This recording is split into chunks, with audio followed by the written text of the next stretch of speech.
তো আপনি যে প্রতিষ্ঠানে আসছেন অত্যন্ত ভালো এবং বড় একটা প্রতিষ্ঠানে আসছেন। আমাদের এই প্রতিষ্ঠানের নিয়ম, এই প্রতিষ্ঠানের শৃঙ্খলা অনেক সুন্দর। আপনি এখানে কাজ করলে আপনার জীবনটাকে প্রতিষ্ঠিত করতে পারবেন।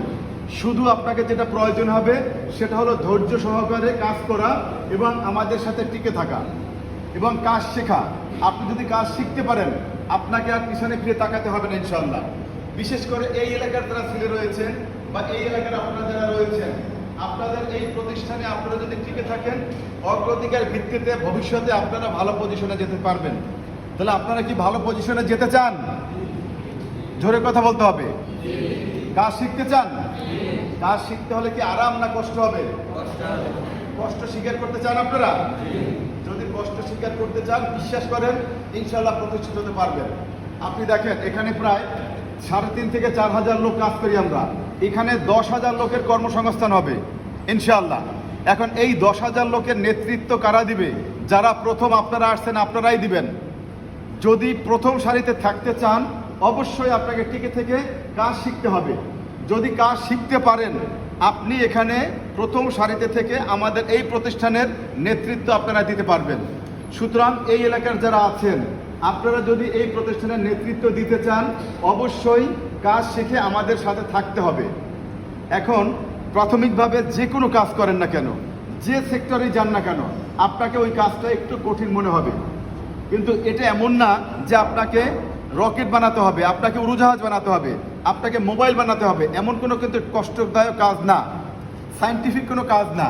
এটা হলো হাতের কাজ, সম্পূর্ণ বোঝার কাজ। আপনি 2 দিন 4 দিন 6 দিন বা 1 সপ্তাহ দেখলেই কিন্তু আপনি পেরে যাবেন ইনশাআল্লাহ। আজকের আপনি হেল্পারিতে ঢুকবেন, আগামী 2 মাস 3 মাসের ভিতরে অপারেটর হতে হবে, আপনার মনের ভিতরে এই টার্গেট থাকতে হবে। 6 মাস 1 বছর পরে আপনাকে সুপারভাইজার হতে হবে, মনের ভিতরে এই টার্গেট থাকতে হবে। 1 বছর থেকে 2 বছরের ভিতরে আপনাকে ইনচার্জ হতে হবে, মনের ভিতরে আপনাকে এমন টার্গেট নিয়ে কাজ করতে হবে। যদি এমন টার্গেট নিয়ে কাজ করতে পারেন ইনশাআল্লাহ আপনি ভবিষ্যতে কিছু করতে পারবেন। আর যদি মনে করেন না যে আমার জীবনটা যেভাবে আছে সেভাবেই যাক, তাহলে আপনি দেখবেন আজকের আপনার সাথে যারা আছে আগামী 2 বছর পরে তারা বাইক নিয়ে ফ্যাক্টরিতে আসে আর আপনি কিন্তু হয়তো বা হেঁটে হেঁটে রাস্তা দিয়ে যাচ্ছেন। তখন দেখা হবে বা কথা হবে যে বন্ধু আমরা তো একই সাথেই ওই ফ্যাক্টরিতে গেছিলাম, আমি টিকে আছি, আজকের আমি ইনচার্জ, তুমি টিকে থাকোনি, আজকে তুমি অটো ড্রাইভার, তোমার অটোতেই আমি ফ্যাক্টরিতে যাচ্ছি। এমনটা কি হতে পারে না ভাই? কি ভাই কথা বলেন না কেন? হতে পারে, অবশ্যই হতে পারে। সুতরাং কাজকে কখনো ছোট ভাবা যাবে না, পরিশ্রমকে কখনো কষ্ট মনে করা যাবে না।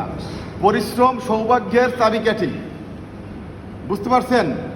যদি পরিশ্রমকে কেউ অস্বীকার করে, পরিশ্রম দেখে যদি কেউ পালিয়ে যায় তাহলে তার জীবনে দুঃখ লেগেই থাকবে।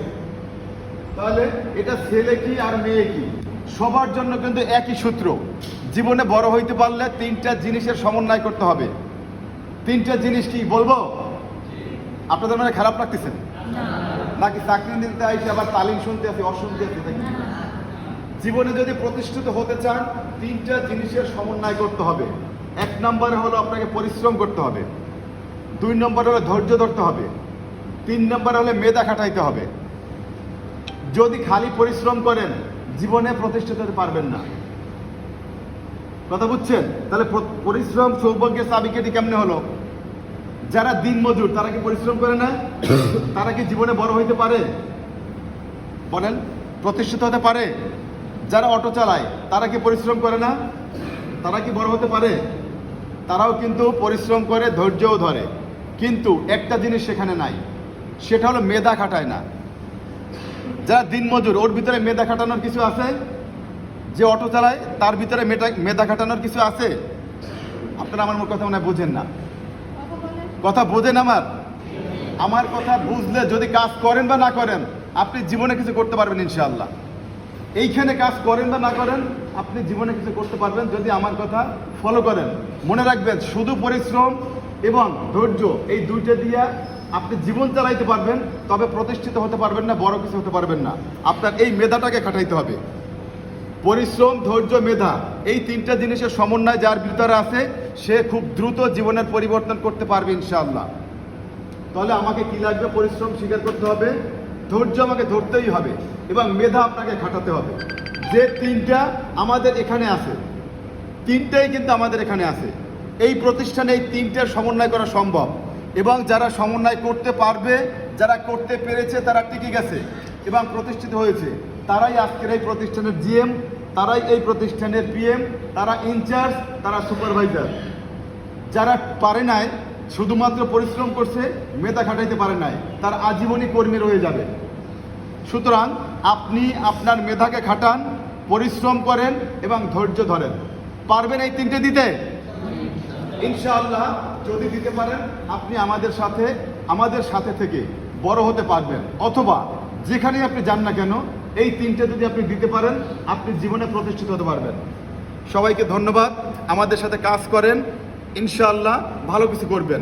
আর যদি কেউ চলে যান, আমাদের সাথে কাজ নাও করেন, অনুগ্রহ করে আমাদের জানাই যাবেন যে আমাদের কেন ভালো লাগে নাই। কথা বুঝতে পারছেন?